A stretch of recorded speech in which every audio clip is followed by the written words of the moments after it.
Hai Sobat Milenial, makin hari makin banyak orang yang berminat untuk mendapatkan passive income, terutama di masa pandemi seperti ini. Banyak ragam ide yang bisa dilakukan untuk memperoleh passive income. Passive income adalah pendapatan yang bisa didapatkan tanpa melakukan usaha terlalu keras. Pendapatan pasif ini memang bisa membuat uang secara otomatis masuk ke dompet kita. Tapi perlu diingat ya Sobat Milenial, tidak ada yang sepenuhnya otomatis dan instan.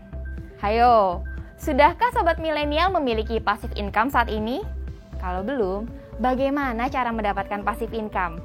Keuangan Milenial kali ini akan membahas passive income bagi milenial.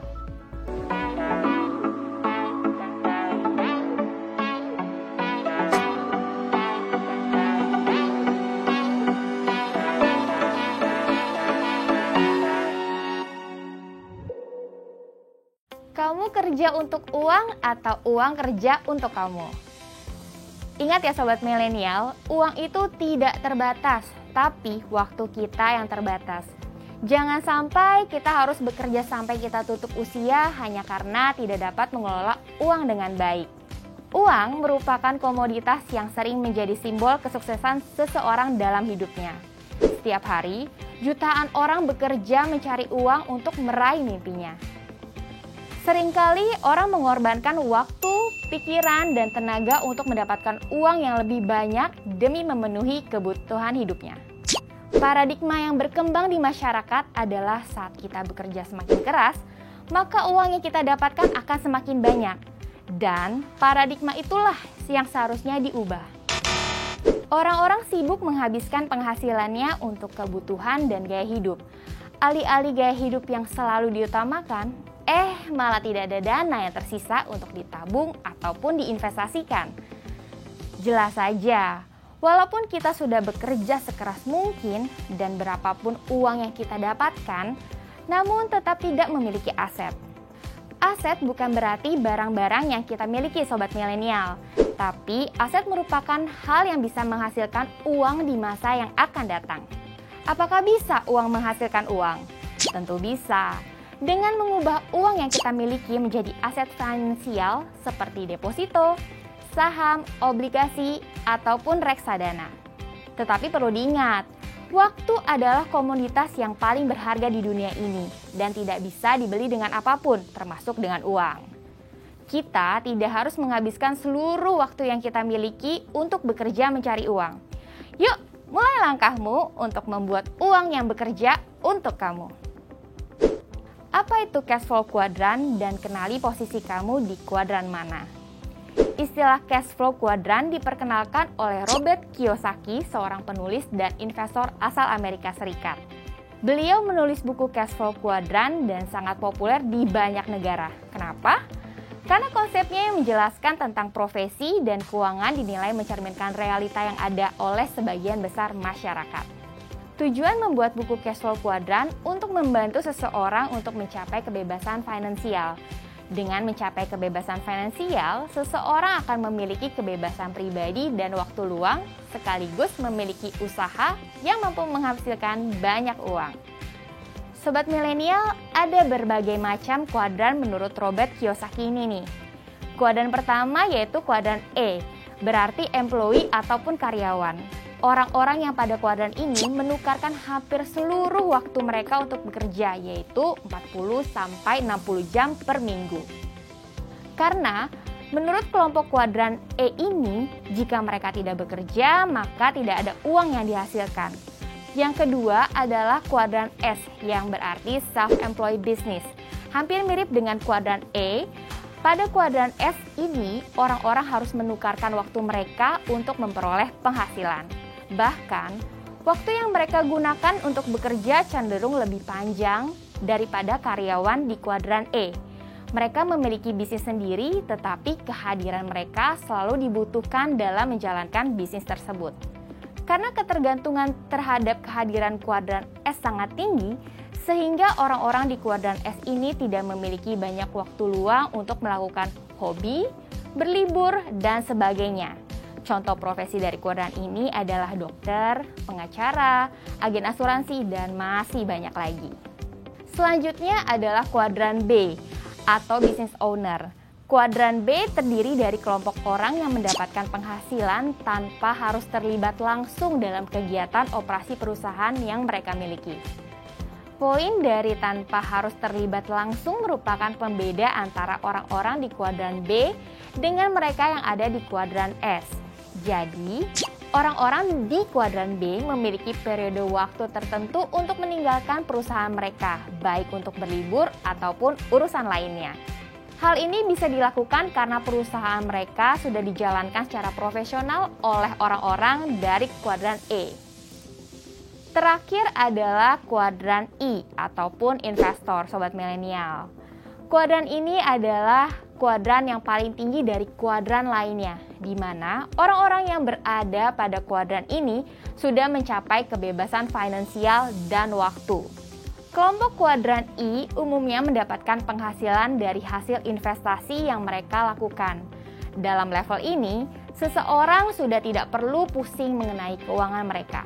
Nah, sobat milenial, kamu ada di kuadran mana nih?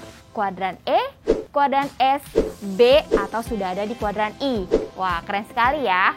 Untuk sobat milenial yang masih berada di kuadran E ataupun S, ataupun B, jangan berkecil hati, kamu bisa loh berpindah ke kuadran I. Bagaimana caranya? Jika kamu ingin berpindah dari kuadran employee atau self-employee menjadi kuadran business owner ataupun investor, hal utama dari pesan Robert Kiyosaki yaitu ubah cara pikir kamu. Ada penelitian yang menunjukkan 3 faktor utama pola pikir orang-orang yang keluar dari kemiskinan. 3 faktor tersebut adalah yang pertama, mereka mempertahankan dan merancang visi jangka panjang. Yang kedua, mereka yakin menunda kepuasan untuk sementara waktu akan membuahkan hasil yang maksimal. Dan yang ketiga, gunakan the power of compounding dengan benar. Sederhana sekali kan sobat milenial? Jalan menuju kuadran bisnis dan investor dimulai dengan berpikir untuk membeli aset yang dapat menghasilkan pendapatan pasif daripada hidup dari pola gaji ke gaji. Jadi, apa sih pengertian passive income? Apakah passive income hanya tentang investasi? Passive income adalah uang yang dihasilkan tanpa adanya kebutuhan kehadiran atau perhatian kamu nih sobat milenial. Jadi, tanpa melakukan apapun, kamu tetap mendapatkan uang. Apakah passive income hanya tentang investasi? Yes, betul sekali. Passive income memang memerlukan yang namanya investasi. Tetapi investasi di sini bukan sekedar taruh uang di saham, obligasi, ataupun reksadana saja. Meskipun itu juga merupakan salah satu cara mendapatkan passive income. Ada banyak cara investasi yang bisa kamu lakukan seperti membuat blog, melakukan afiliasi marketing, membuat video di YouTube, membuat dan menjual e-book, dan masih banyak lagi. Apa peran passive income untuk milenial? Banyak orang yang memimpikan meraih kebebasan finansial sejak muda. Ternyata, kebebasan tersebut bisa dipersiapkan sejak dini, masih sekolah ataupun kuliah. Salah satunya adalah dengan memiliki passive income. Selain meraih kebebasan finansial, ada beberapa manfaat lain jika milenial memiliki passive income. Yang pertama, memiliki kebebasan waktu. Waktu adalah aset terbesar bagi semua orang. Sebagai milenial yang harus bekerja untuk memenuhi kebutuhan tetapi di satu sisi juga ingin menikmati hidup, passive income lah yang dapat membantu kamu dalam masalah tersebut. Yang kedua adalah kebebasan untuk memilih. Ini hal yang sangat digemari oleh kalangan milenial.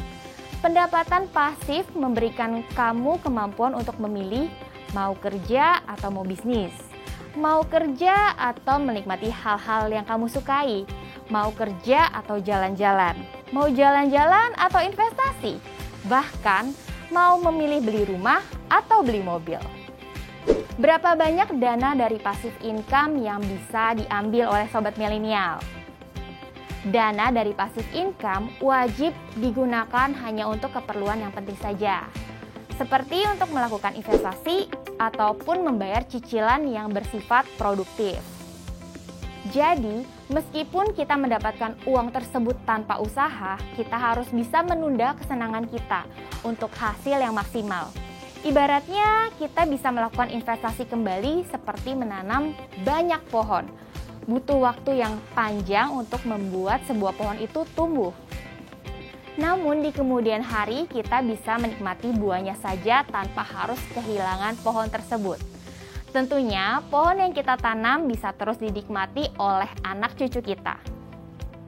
Berapa passive income yang harus kita miliki? Pasti Sobat Milenial setuju, kadar cukup untuk setiap orang berbeda-beda. Hanya diri kamu sendirilah yang tahu dan dapat menentukan kapan kamu cukup. Kembali lagi, tujuan passive income adalah untuk memiliki kebebasan waktu dan uang. Kamu harus hitung dulu, selama ini kebutuhan bulanan kamu berapa sih?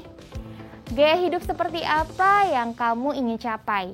Dari sana, baru bisa dihitung dan direncanakan berapa banyak pohon passive income yang mau kamu rawat dan tumbuh dengan maksimal.